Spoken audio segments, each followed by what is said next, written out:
I'm sure we've all been there before, listening to music while studying, in the car, at the gym, at the store, maybe all at the same time. I don't know. You look pretty multi-talented. But you hear a song or artist and you're like, wow, this is terrible. And then you see it has 1 million+ streams on Spotify and you just lose all hope for humanity and its awful taste in music. Fear not, I think I have the answer. Not for humanity, it's far too late for that. But for why there seems to be so much music that gets so popular so quickly and randomly. Hello everyone, I am Richard. I am your host for this episode of Brews and Who Knew. This is actually our inaugural episode, which is pretty cool. Dakota will be hosting the upcoming one, I think. Dakota, do you know?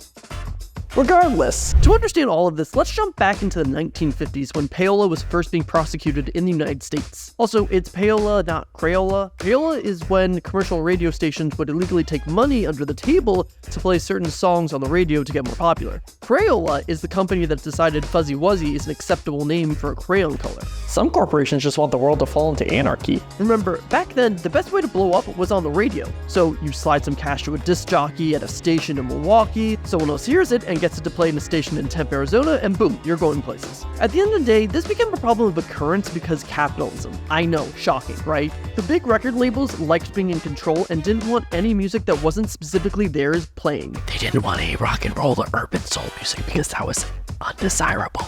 I don't like how he's gyrating his hips, it's too... Although, technically, they were doing the same thing with their music that they wanted to be played and become popular. Gyrating.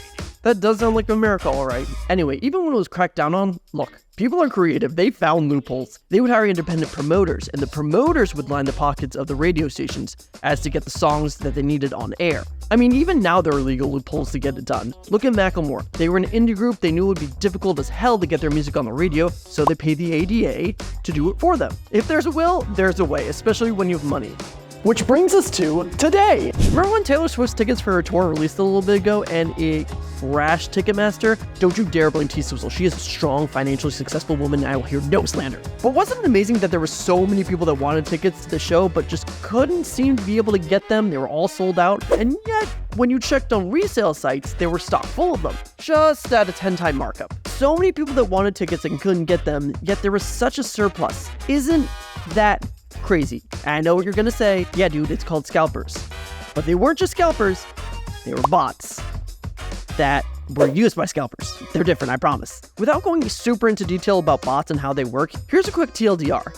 Bots are software programs that automate the processes of things like buying goods, i.e. Taylor Swift tickets, or a few years back when everyone was trying to buy a PS5. They do this through generating fake accounts in bulk, executing purchases at lightning-fast speeds, like faster than you can pull out your credit card, and finding product pages or updated inventory before genuine customers can. I mean, bots are so much more than that as well. Bots are also those annoying fake users you'll see on Instagram and Facebook that say they'll pay off all of your debt if you end up liking or replying to their comments. The usual scammer stuff. That's also why you'll go on websites and they'll be like, are you a human? Solve this impossible test and prove you're a human. What the fuck is this? So you're probably still asking yourself, okay, but what does it have to do with 100 gigs being awful but still showing up on my Spotify? Well, that is the secret of the current world of music we live in right now, and how it branches out into other things we consume. If you do a quick Google image search of streaming firms, you're gonna see a bunch of photos of phones on walls and desks all wired in at some sketchy looking place. You're thinking, wow, that looks like some creepy nerd's basement. But that's the thing, those nerds know how to make money. Enough money that there are giant legitimate businesses overseas with warehouses full of phones doing it. Like I said, the whole basis of these streaming farms is to make money, right? So how do they do it? Well, there are a few different ways. One is where you're passively working for yourself, and another is where you're providing a service to someone else. Real business strategies. I think I have my degree somewhere. The passive ones are pretty straightforward. You're going on those sites and apps like Swaybucks, Grab Points, Cash Kick, and you're gonna pretty much just be paid to watch ads. Fun fact, researching this, I found out a lot of those sites and apps are actually legit. You just sit there watching commercials all day, but the kicker is they pay such tiny amounts of money to watch the ads. So how do you speed up the process of making money from these apps? You farm. You'll set up a bunch of different phones using unique users on different IP addresses using VPNs, and boom, that 1 cent for 15 minutes on one phone turned into 8 cents on 8 phones. With that amount of money in 24 hours, you might be able to get Maybe a small fine from McDonald's? I don't know. Inflation's kind of awful. Yeah, this process isn't going to make you tons of money or anything crazy unless you have like a warehouse full of them. And even so, these sites and apps go up and down so often, it's never super steady. So after hearing this, you're probably like, all right, well, that doesn't exactly sound super scandalous or evil, maybe petty, but it's not really affecting me. And you're right, it's not. Unless you have a couple old Androids sitting around, you're probably not going to be jumping out to Best Buy to buy a bunch of them anytime soon to make, what, $30 a month? You might also notice that it's always Androids that people use. See, with an Android, you can just start using that instantly out of the box. With Apple phones, you have to set up a whole entire Apple ID to get it going, which is much more of a process for people, especially when you have like 1,000 phones going at once. The part that does affect you is the second leg of farming, when you're doing it for someone else. Take what we learned before about having a bunch of phones on separate networks working together to do something. Now let's add in bots to optimize it in a different way on all those phones, and multiply the amount of phones by hundreds if not thousands, all controlled by one person. Do you see where I'm going with this? You just created a massive army of digital people to leave a digital footprint anyway. It's been proven time and time again that artists have been hiring people to run these farms to get their numbers up on streaming sites and make their music more popular. There are obvious culprits like French Montana and G-Eazy who have been caught before, but if you know anything, it's that history is cyclical. So what happened in the 1950s and 60s when payola was being cracked down on? You find a loophole and you pay someone who's not attached to hire those streaming farms for you instead. The craziest thing about all this is that a lot of these artists don't even realize that their streams and listens are being boosted by these streaming farms. And if the artists themselves don't know, how are we as the listener supposed to know?